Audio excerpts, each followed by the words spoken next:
우리 10절부터 17절까지를 다 같이 합독하시겠습니다. 구약성경 이사야서 7장 10절부터 17절까지입니다. 자, 다 같이 읽습니다. 여호와께서 또 아하스에게 일러 가라사대 너는 내 하나님 여호와께 한 징조를 구하되 깊은 데서든지 높은 데서든지 구하라. 구하지 아니하겠나이다. 나는 여호와를 시험치 아니하겠나이다 한지라.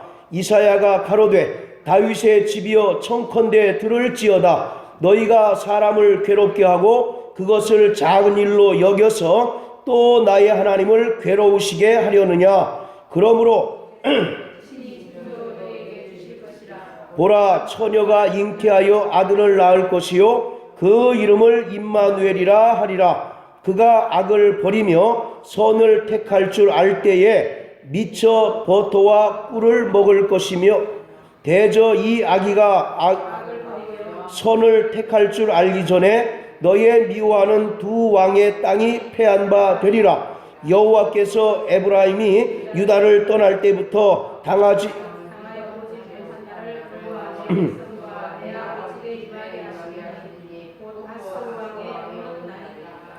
아멘. 자, 우리 14절 한 절만 다시 한번 읽습니다. 시작. 그러므로 주께서 친히 징조로 너희에게 주실 것이라. 보라, 처녀가 잉태하여 아들을 낳을 것이요 그 이름을 임마누엘이라 하리라. 아멘. 하나님의 아들로서 예수 그리스도가 이 땅에 오신 것은 자기 백성을 죄에서 구원하시기 위함입니다. 마태복음 1장 21절에 보면 아들을 낳으리니 그 이름을 예수라 하라 라고 이렇게 말씀하셨는데, 바로 그 예수라고 하는 이름은 자기 백성을 죄에서 구원하실 구원자의 이름인 것입니다. 뿐만 아니라 예수가 이 땅에 오신 것은 자기 백성 곧 이스라엘 백성들만 구원하러 오신 것이 아니라 이방인들도 구원하시는 구원자이심을 나타내 주셨습니다. 하나님께서는 범죄한 하와에게 창세기 3장 15절을 통해서 여자의 후손이 뱀의 후손의 머리를 상하게 할 것이다, 밟을 것이다 라고 이와 같이 말씀하셨던 것처럼 예수는 여자의 후손으로 이 땅에 오셔서 마귀의 일을 멸하시고 또 온 인류를 바로 죄에서 구원하고자 하셨는데, 이것은 예수가 처녀의 몸을 통해서 태어나심으로써 비로소 우리에게 이제 보여진 사실인 것입니다. 바로 창세기 3장에 잘 아시는 것처럼 여자의 후손이 와서 뱀의 후손을 밟을 것이고 뱀의 후손은 여자의 발꿈치를 상하게 하실 것이다 라고 이와 같이 말씀하셨는데, 그 말씀이 구체적으로 바로 실현된 사건이 무엇이냐면 예수가 처녀의 몸에서 태어남으로써 그 하나님께서 창세전에 계획하시고 작정하신 뜻들이 비로소 사람들로부터 사람들에게 보여지도록 임하게 되었다라고 말씀하고 있는 것입니다. 이와 같이 임마누엘의 탄생은 장차 예수 그리스도 안에서 이루어질 구원을 바라보며 또 구원을 이루는 방법으로서 예수 그리스도의 탄생의 신비를 오늘 저와 여러분들에게 보여주고 있는 것입니다. 여러분들, 처녀가 아이를 낳을 수 있습니까? 없습니까? 처녀가 아이를 낳을 수 없습니다. 그럼에도 불구하고 하나님께서는 성령으로 잉태케 하셔서 동정녀 마리아를 통해서 바로 예수를 이 땅에 나게 하셨어요. 그래서 누가복음 1장에 보면 가브리엘 천사장이 마리아에게 나타나서 너에게 아들이 있을 것이다 라고 이와 같이 그 아들을 낳을 것을 이제 알려줍니다. 그때 그 마리아는 깜짝 놀랍니다. 잘 아시는 것처럼 율법에 의하면 결혼하지 아니한 처녀가 임신을 한다든지 또 아이를 낳는 것은 간음을 범한 죄로서 그것은 돌팔매질을 당해서 죽임을 당할 수밖에 없는 그러한 아주 부정한 죄인 것입니다. 그래서 바로 이 마리아는 내가 사대를 알지 못하는데 어떻게 아이를 낳을 수 있습니까? 라고 이와 같이 반문합니다. 그때 천사 가브리엘이 말하기를 대저 지극히 높으신 하나님의 말씀에는 능하심이 없다라고 이와 같이 말씀하고 계셔요. 그랬더니 마지막에 그 마리아가 주의 계집종이오니 주의 뜻대로 하사이다라고 고백하고 있습니다. 오늘 이와 같이 우리 인간들의 일반적인 상식으로는 도무지 납득하기 어렵고 또 이해가 될 수 없는 바로 그러한 사건을 통해서 하나님께서는 이 당신의 뜻들이 이 땅 위에서 이루어지고 또 창세전에 계획하셨던 그 뜻들이 구체적으로 실현되는 사건을 바로 오늘 많은 사람들에게 보여주고 있는 것입니다. 바로 임마누엘이라고 하는 것은 우리와 함께 계시며 또 말씀이 육신이 되어 이 땅에 거하시는 하나님을 말씀하고 있는 것입니다. 오늘 14장에 보면 아들을 낳을 것이요 그 이름을 바로 임마누엘이라고 이와 같이 말씀하셨는데, 이 임마누엘이라고 하는 것은 오직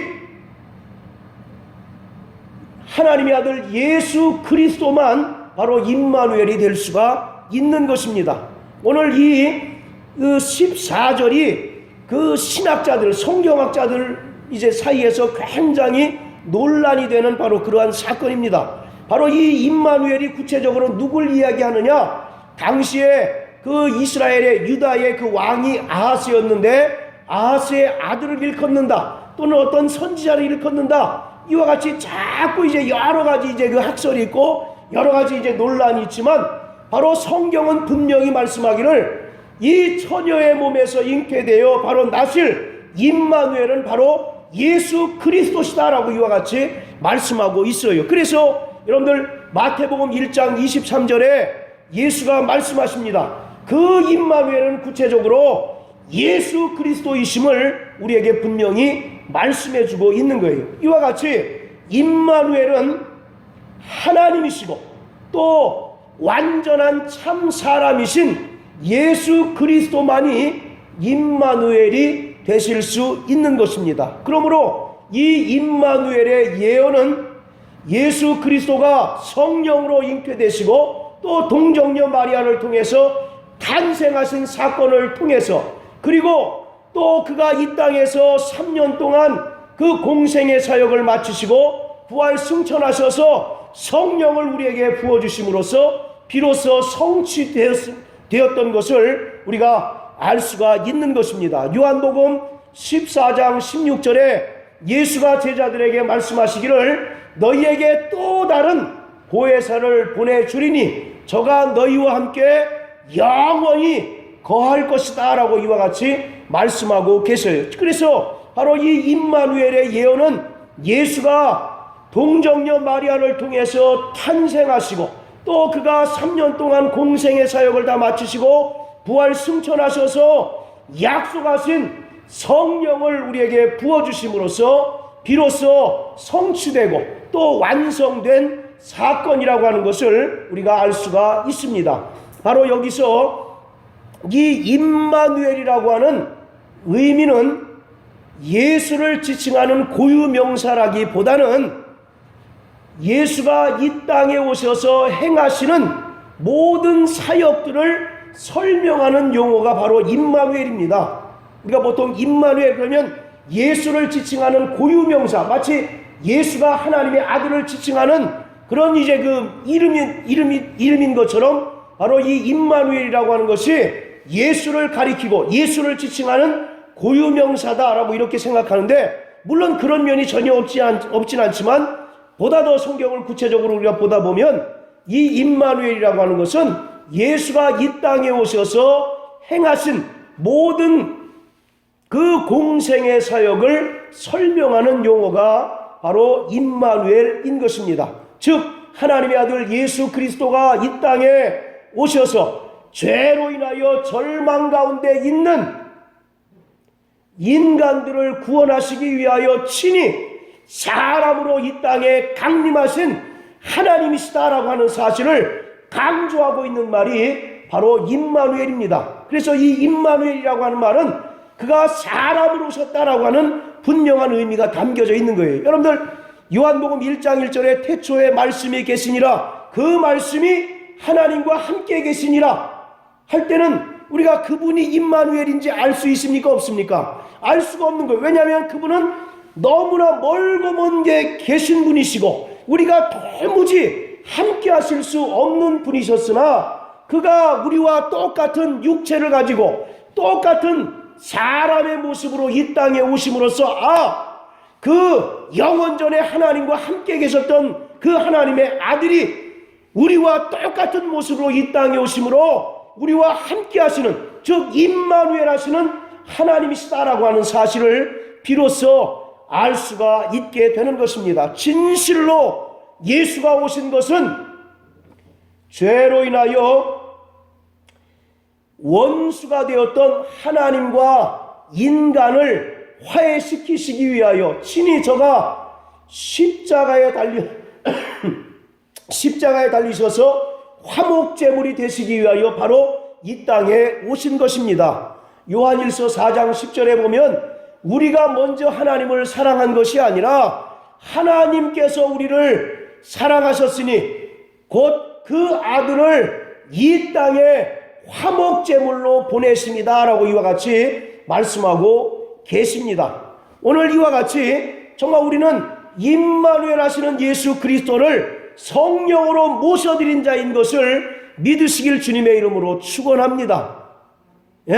바로 우리는 과거 2000년 전에 이 베들레헴에 나섰던 그 예수를 직접 눈으로 보지 못하였지만 그가 약속하신 대로 이제 부활 승천하셔서 성령을 우리에게 믿는 자들에게 보내주심으로 말미암아 그가 우리와 영원히 함께 하시고 세상 끝날까지 믿는 자들을 보존하시고 끝까지 사랑하시는 임마누엘 하나님이시다라고 하는 사실을 우리가 비로소 알 수가 있는 거예요. 바로 예수 그리스도는 말씀이 육신이 되어 우리 가운데 거하시며 또 세상 끝날까지 우리와 영원히 함께 계시는 영원하신 하나님 그 자체인 것입니다. 할렐루야. 그러므로 우리 모든 성도들은 예수 그리스도의 그 은혜로 말미암아 죄사함을 받고 또 성령을 통하여 그의 본질을 체험하는 자가 되시기를 바랍니다. 그럴 때 우리가 비로소 하나님께서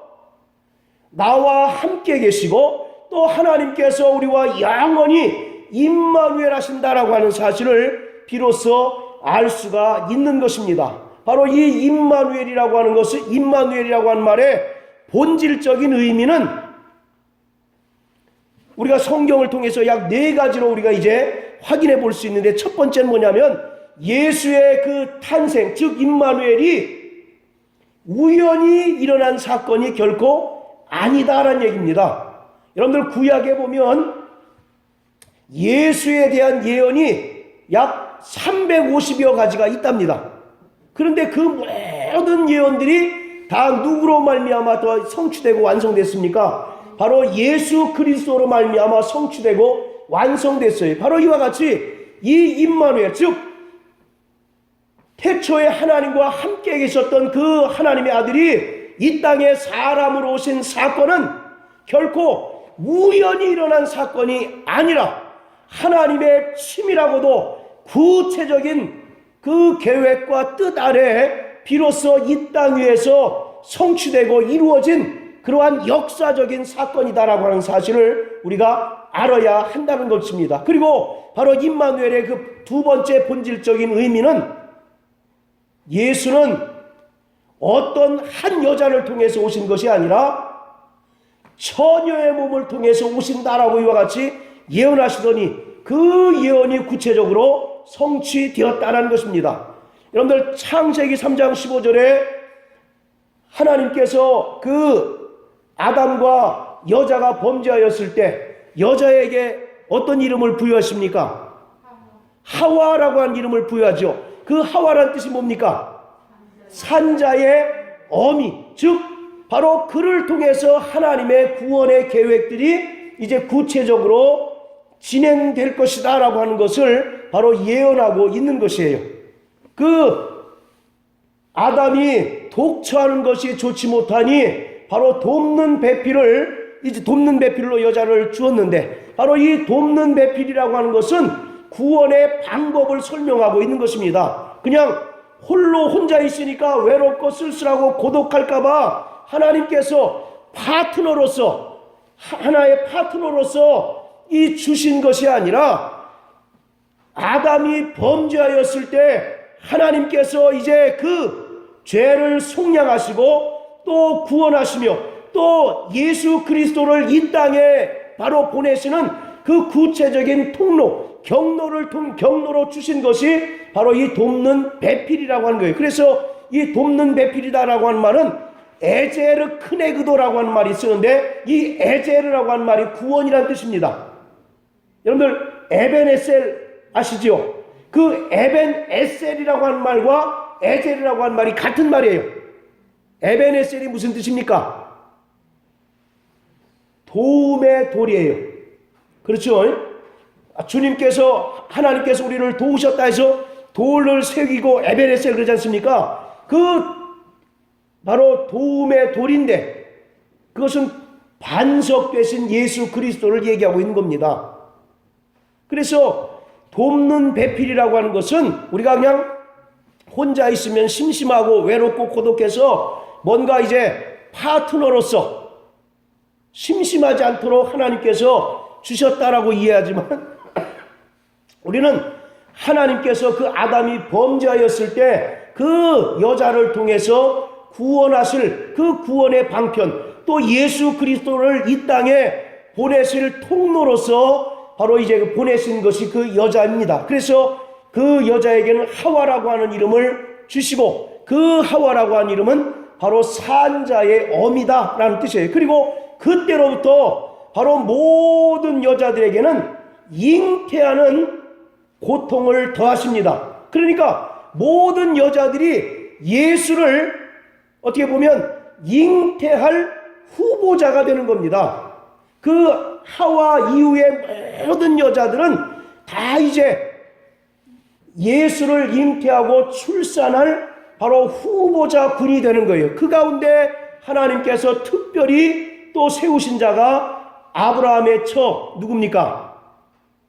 사라죠, 사라. 그래서 그 사레라고 하는 말은 그냥 큰어머니라고 하는 그런 의미이지만, 그 이름을 사라라고 할 때는 열왕의 어미, 모든 민족의 바로 믿음의 어미가 된다라고 하는 그런 의미에서 바로 이제 그 이름을 사라라고 해서, 또 하나님의 뜻이 하와를 통해서 사라에게서 그 뜻이 계속 진행되는 것이죠. 그리고 그 뜻들이 또 계속 누구를 통해서 결국은 왔느냐면 다윗의 자손인 요셉의 처, 바로 마리아를 통해서 잉태돼서 드디어 마리아를 통해서 예수 그리스도가 나시게 된 거예요. 바로 이와 같이 이 임마누엘이라고 하는 말은 그냥 이 세상에 많은 결혼한 여자든 아니든 간에 그냥 하나님께서 아무나 하나를 데리고 정말 그 예수를 출산하게 하셨다는 것이 아니라,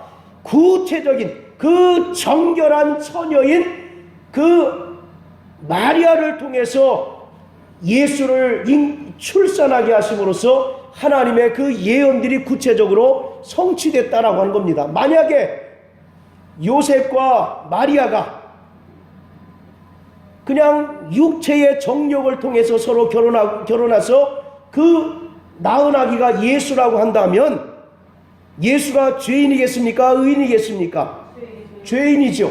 그래서 요한복음에 보면 그는 혈통으로나 육정으로 나지 아니하였다라고, 그래서 하나님의 뜻대로 낳았다라고 이와 같이 말씀하고 있어요. 오늘 이와 같이 요셉과 마리아가 어떤 육체적인 정욕을 통해서 바로 이제 출산하는데 그가 바로 예수라고 한다면, 그 예수는 죄인이기 때문에 인간을 위하여 대신 죽을 필요도 없을 뿐만 아니라 설령 그가 대신 죽었다 할지라도 인간의 죄를 속량할 수 없는 거죠. 왜냐하면 그도 또한 우리와 별반 다를 것이 없는 바로 육체의 정욕을 통하여 난 그러한 사람이기 때문에 그렇습니다. 그러나 예수는 마태복음의 말씀과 같이 성령으로 잉태되셨다가 동정녀 마리아를 통해서 출산하였기 때문에 그는 죄가 없으신 분이시요, 그러므로 인간의 모든 죄를 대신 짊어지시고 인간의 모든 죄를 대신 담당하심으로 말미암아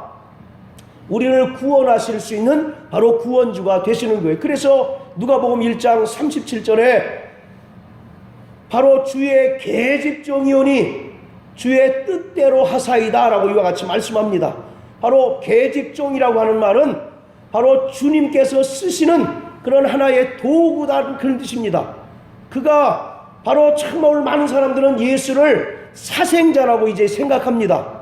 어떻게 성령으로 잉태될 수가 있을까? 어떻게 사람이 성령으로 잉태돼서 성령으로 이제 정말 날 수 있을까라고 생각함으로써 그 예수는 사생자다라고 이와 같이 사람들이 얘기합니다. 그냥 이 마리아가 다른 외간 남자와 이제 통정함으로 인해서 난 그런 그 사생하다라고 이와 같이 이제 이야기를 해요. 그래서 바로 예수의 그 신성을 부인하고 또 예수가 하나님의 아들이심을 철저히 부인하는 것이 바로 세상의 학문과 세상의 이론입니다. 그러나 오늘 우리는 예수 그리스도가 영원 전에 하나님께서 이제 작정하신 그 뜻대로 여자의 후손을 통하여 나시고 결국 그 동정녀 마리아를 통해서 나신 하나님의 아들이시요, 또 그러므로 그는 죄가 없는 의로우신 분이시기에 인간의 모든 죄를 대신 담당하실 수 있었다라고 이와 같이 말씀하고 있는 것입니다. 근데 천주교는 또 지나치게 이제 마리아를 이제 그 격상을 시켜서 지금도 마리아가 동정녀다라고 이렇게 얘기합니다. 그렇습니까? 안 그렇습니까? 여러분들 예수님에게 형제들이 있어요, 없어요? 있지요. 뭐 몇몇 형제들이 있지 않습니까? 그런데 그럼에도 불구하고 천주교는 끊임없이 영원히 동정녀로 이제 마리아를 취급해요.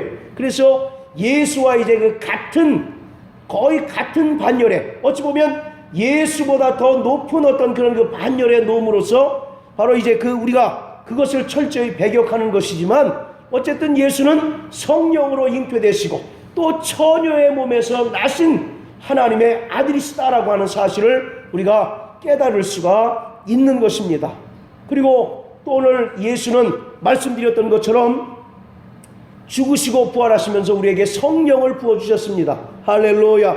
우리는 성령으로 말미암아 예수가 하나님의 아들이시요 또 여인의 후손으로 오셔서 마귀를 멸하시고 또 인간의 모든 죄를 속량하신 하나님의 아들이심을 분명히 시인하고 고백하는 그러한 믿음을 가진 자들인 것입니다. 그리고 또 우리는 성령을 통해서 그 예수가 우리와 영원토록 임마누엘 함께하는 바로 그러한 분이시다라고 하는 사실을 우리가 분명히 믿는 자들인 것입니다. 오늘 바로 이 이사야서 7장의 배경이 어떠냐면, 이 당시에 남유다의 왕이 아하스라고 하는 왕입니다. 그런데 지금 이 남유다가 어떤 상황이냐면 강대국들의 전쟁의 틈바구니에 끼어서 이러지도 못하고 저러지도 못하는 바로 그런 상황이에요. 그런 와중에 이 아수르라고 하는 나라가 북이스라엘과 연합해서 지금 남유다를 치려고 하는 바로 그런 상황입니다. 자, 거기 한번 7장 2절 한번 읽으세요. 7장 2절. 자, 다 같이 읽습니다. 시작.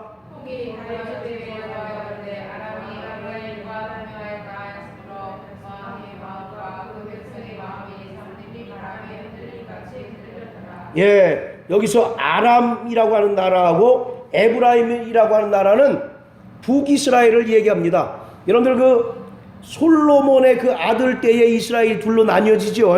그래서 남유다와 지금 북이스라엘로 나뉘어지는데, 여기서 에브라임이라고 하는 것은 그 북이스라엘을 이제 그 얘기하는 겁니다. 그래서 아람이라고 하는 나라하고 그 북이스라엘이 서로 연합을 해서 남유다를 지금 멸망시키려고 쳐들어오고 있는 그런 상황이에요. 자, 그래서 지금 2절에 보면 왕의 마음과 백성의 마음이 지금 어떻다고요? 예, 나무가 바람에 흔들림과 같이 심히 흔들렸다, 이렇게 얘기하고 있습니다.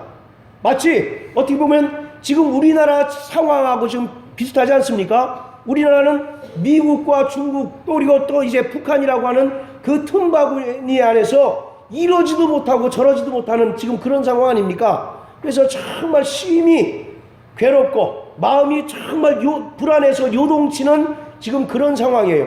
그때 하나님께서 이 아하스라고 하는 왕에게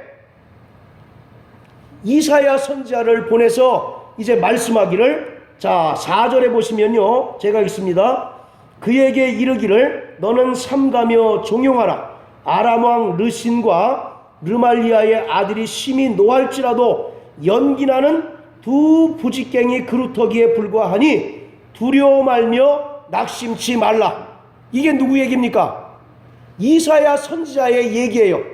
그러니까 저 연합군이 사람들 보기에는 굉장히 강력하고 뭔가 이제 강력한 군사력을 가지고 있는 것 같이 보이지만, 하나님께서 함께 하시면 그들이 어떻단 얘기입니까? 예, 그들이 연기나는 두 부직갱이 그루터기에 불과하다. 여러분들 부직갱이가 뭔지 아시죠?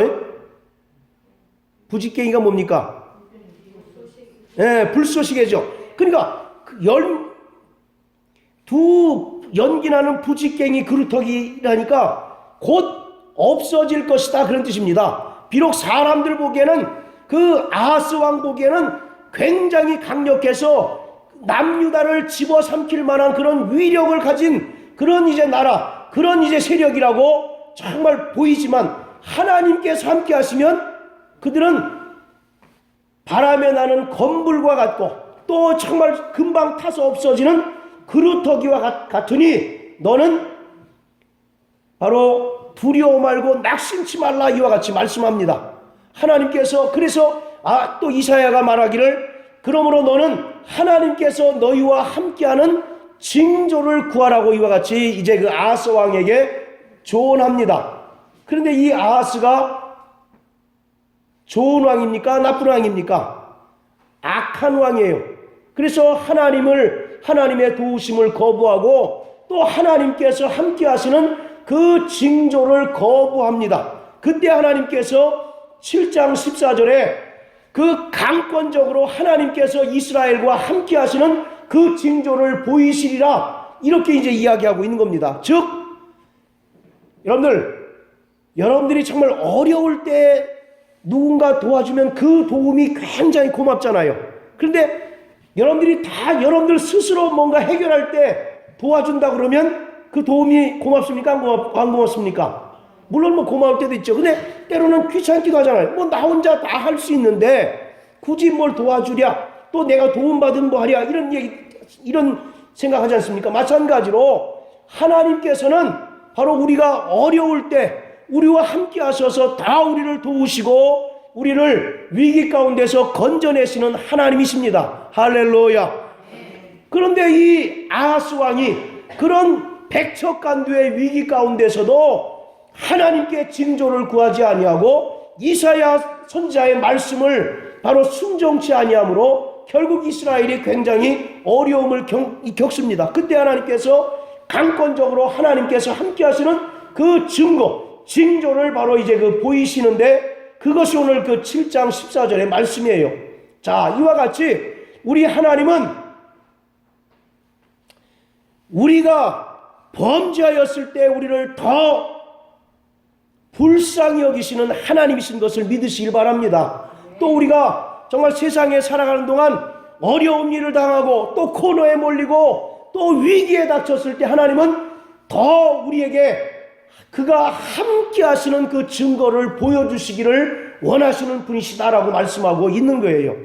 그런데 오늘 우리는 하나님께서 나와 함께 하시고 임마누엘 하신다라고 하는 사실은 입으로 고백하고 알지만 정작 그러한 위기 국면에, 위기 상황에 하나님의 도우심을 구하기보다 오늘 이 아하스 왕처럼 자꾸 근심하기 일쑤고 또 자꾸 뭔가 다른 사람의 도움을 구하는 것이 오늘 저와 여러분들의 현재의 모습이라고 하는 것을 성경은 우리에게 분명히 말씀하고 있습니다.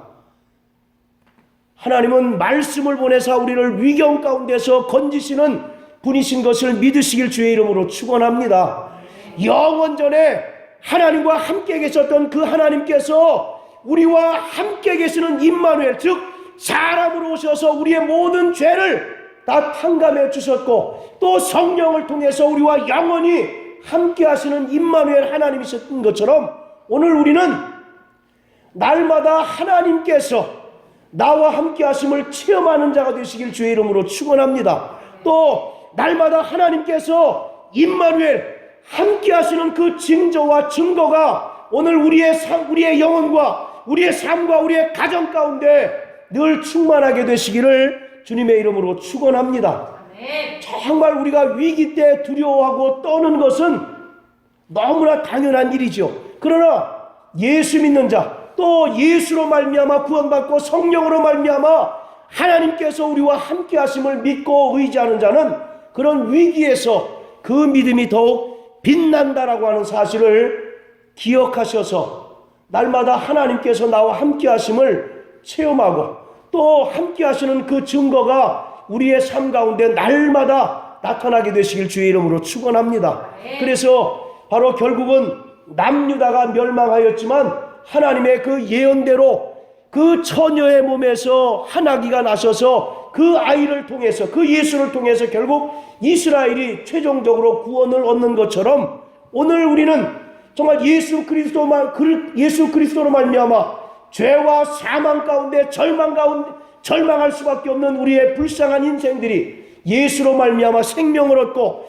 예수로 말미암아 영생을 얻고 예수로 말미암아 천국 소망을 얻었을 뿐만 아니라 그가 오늘 우리에게 성령을 보내사 영원토록 우리를 보존하시고 우리와 함께 하신다는 사실을 믿으시고 날마다 그 증거로 말미암아 이 험산 출령을 넘는 듯한 우리의 삶 가운데 승리하는 우리 모든 성도 되시기를 주님의 이름으로 축원합니다. 여러분들 2017년이 여러분들 사시기에 팍팍했습니까? 아니면 굉장히 쉬웠습니까?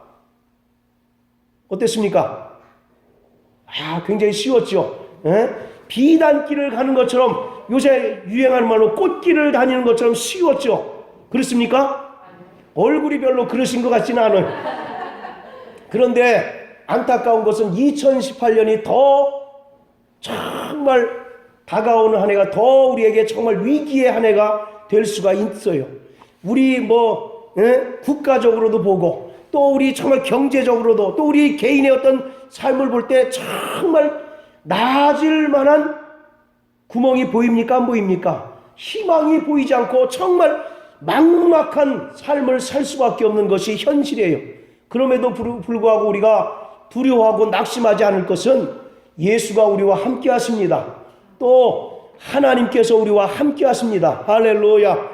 오늘 우리가 성탄절을 지내는 것은 남들처럼 정말 흥청망청 또 이 분위기에 들떠서 정말 즐거워하는 것이 아니라 영원전에 하나님과 함께 계셨던 그 하나님께서 임마누엘 나와 함께 하시는 그 분명한 증거를 보여주셨고 또 성령을 통해서 나와 함께 하시는 그 분명한 증거를 보여주셨다는 사실을 알고 감사하고 그러므로 우리의 삶 가운데 어떤 위기를 당하고 우리의 가정 가운데 어떤 어려움에 직면할지라도 임마누엘 하시는 하나님 나를 도우시고 말씀을 통해서 위경에서 건지시고 고치시는 싸매시는 그 하나님으로 말미암아 승리하리라 결단하는 성탄의 하루가 되시기를 주님의 이름으로 축원합니다. 할렐루야.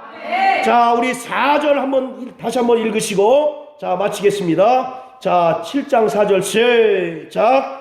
그에게 이르기를 너는 상감하고 정하라. 아람왕 물신과 메말리와 나들이 심히 노할지라도 연기나는 그 부지게니 그 부르게 두려워하니 두려워 말라 낙심치 말라. 할렐루야.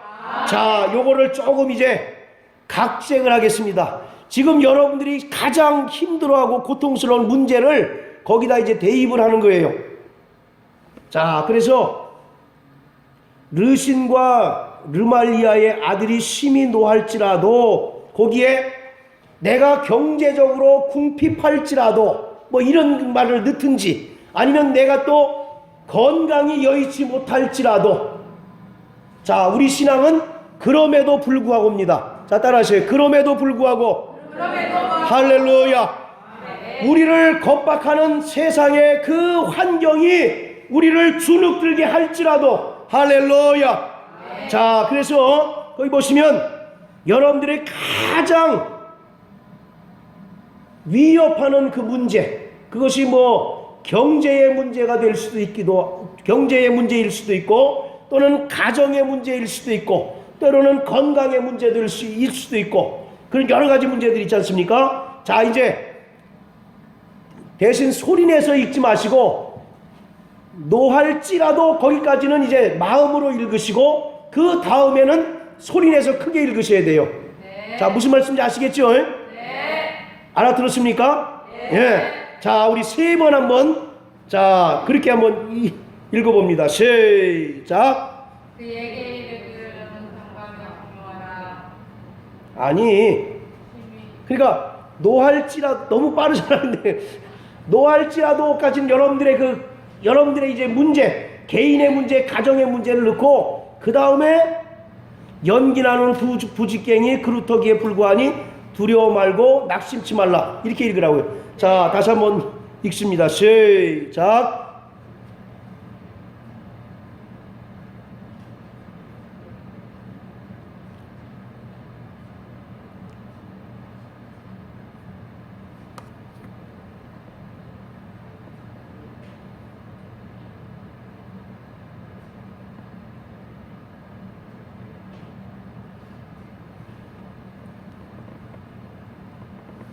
자, 할렐루야.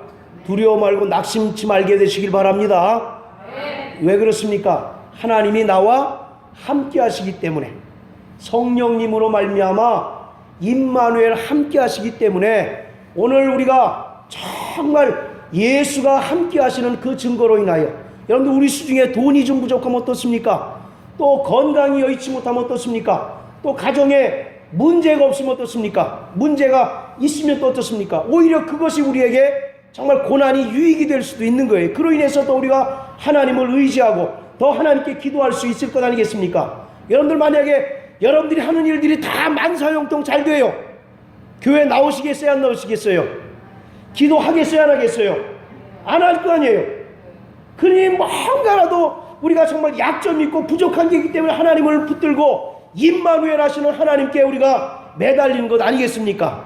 그러므로 정말 날마다 성령으로 하나님께서 여러분들과 여러분들의 가정과 또 여러분들의 자녀들과 함께 하심을 믿으셔서 여러분들을 위협하는 많은 문제들로 인하여 주눅들지라도 두려워 말고 낙심치 아니하고 끝까지 승리하는 우리 모든 성도 되시기를 주의 이름으로 축원합니다. 할렐루야. 자, 따라하십니다. 나의 하나님은 임마누엘 하나님이시다. 나의 하나님은 임마누엘 하나님이시다. 나의 하나님은 임마누엘 하나님이시다. 할렐루야. 자, 우리 이 시간 다 같이 기도합니다. 날마다 하나님께서 우리와 함께 하시고 또 우리 가정과 함께 하시고 우리 자녀들과 함께 하시는 징조를 우리에게 보여 주옵소서. 그 증거가 우리에게 있게 하여 주셔서 세상이 우리를 위협하고 겁박할지라도 우리가 두려워하지 않고 낙심치 않는 믿음의 성도가 되게 하여 주옵소서. 이 시간 예수의 한번 하신 후에 간절한 심령으로 다 같이 기도합니다. 예수여,